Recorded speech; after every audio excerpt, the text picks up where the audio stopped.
늙으면 서러운가? 엄상익 변호사 기억의 한 구석에 남아있는 일본 소설의 한 장면이다.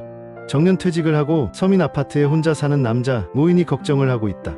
그렇게 살다가 갑자기 혼자서 죽으며 동남아시아에서 일을 하는 아들이 올 때까지 시신이 부패해서 취하게 될지도 모른다는 걱정이었다.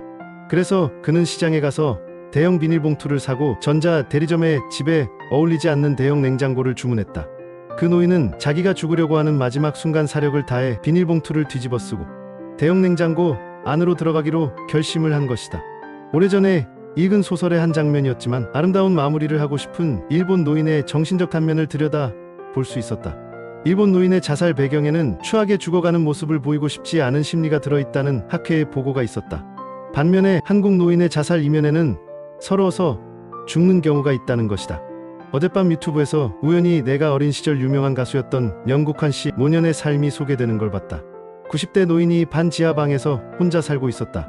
주춤거리는 걸음으로 혼자서 밥을 지어 먹고 사는 모습이다.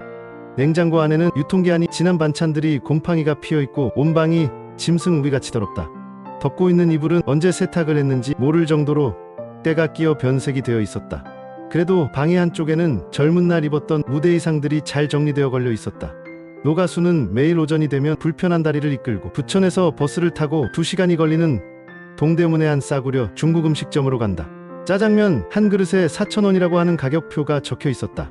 허름한 가게로 들어오는 나이 먹은 사람들 중에 악년의 스타를 알아봐 주는 사람이 있으면 그는 신이 나고 표정이 환해졌다.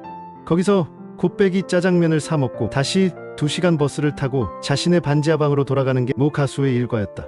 그는 황혼의 삶이 서럽지 않을까? 나의 법률사무소를 찾아오는 노인들 중에는 상속세로 국가에 돈을 내지 않기 위해 수단 방법을 가리지 않고 자식에게 미리미리 재산을 넘기는 사람이 많았다. 변칙적인 증여를 하기도 하고 또 외국에서 보험을 들어 수익자를 자식으로 하기도 했다. 그걸 보면서 자식들이 나중에 정말 고마워할까? 그렇게 재산을 빼돌리듯 다 자식에게 주고서 노인이 되어 자식이 무심하다고 서러워 눈물을 흘리지는 않을까 하는 생각을 하곤 한다. 재산은 자신이 땀 흘려 일구어야 가치가 있다. 물려받은 재산의 가치는 별로 없는 것 같았다. 보복이라도 하듯 노인이 된 남편을 미워하는 아내들도 많이 봤다.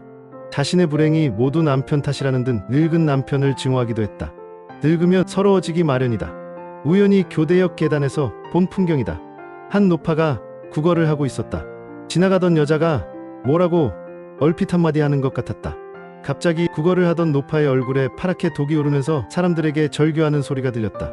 글쎄 전현이 나보고 젊을 때 뭐를 했길래 나보고 늙어서 거지 팔자냐고 그래요. 야 이년아 너도 늙어서 나같이 되라. 노파의 얼굴에는 세상에 대한 서러움이 가득 찬 것 같았다. 젊은이들에게 노인 세대가 증오의 대상이 될 날이 멀지 않은 것 같아 보였다. 한 유명 대학에서 부모가 죽어야 할 적정 연령이 몇 세냐를 조사한 적이 있다고 했다. 그때 학생들이 제시한 연령이 63세라고 했다. 지금의 내 입장에서 보면 그 나이는 노인도 아니다. 건강도 있고 정년퇴직을 했더라도 돈도 있을 것이다. 그런데 자식들은 죽어도 될 나이라고 생각한다. 돌이켜보면 나도 그랬다. 아버지가 63세에 돌아가셨다. 당시 30대였던 나는 아버지가 살 만큼 살았다는 생각을 했었다. 젊은 시절 나는 행동이 굼뛴 노인을 보면 얼굴을 찌푸렸다. 그리고 내가 노인이 된다는 사실을 상상할 수 없었다. 노인이 되어 서럽지 않으려면 어떻게 살아야 할까? 중풍으로 한쪽 팔과 다리에 마비가 와서 재활병원에 있는 대학 동창이 카톡을 보내왔다. 몇 발자국을 걷기 위한 희망으로 하루에 4-5시간씩 재활운동을 하는 환자들이 많다고. 인생에서 자기 발로 걸을 수 있는 건강이 얼마나 소중한 것인지 과음을 할 때는 몰랐었다고 알려왔다. 나는 매일 파도치는 해변을 걸으면서 한 걸음 한 걸음에 진정으로 감사하고 있다. 건강전도사로 유명한 이시영 박사도 머리에 하얗게 서리가 내린 90 노인이 됐다. 그가 유튜브에서 이렇게 말하고 있다. 아침에 1시간씩이라도 공부를 하십시오. 해마세포가 죽지 않게 하세요. 늙어서 서럽지 않기 위해 나는 매일 열심히 준비하고 있다. 아이들은 어려서 귀여운 걸로 효도를 이미 다 했다고 생각하고 있다. 하루 종일 혼자서도 바쁘게 지낼 수 있는 스케줄을 만들어 놓았다. 매일 성경을 본다. 죽는 날까지 할 수 있는 작업이다. 눈이 아프고 침침해도 단 1-2장이라도 독서를 하고 글을 쓴다. 글을 쓰는 게 나의 기도행위이기도 하다.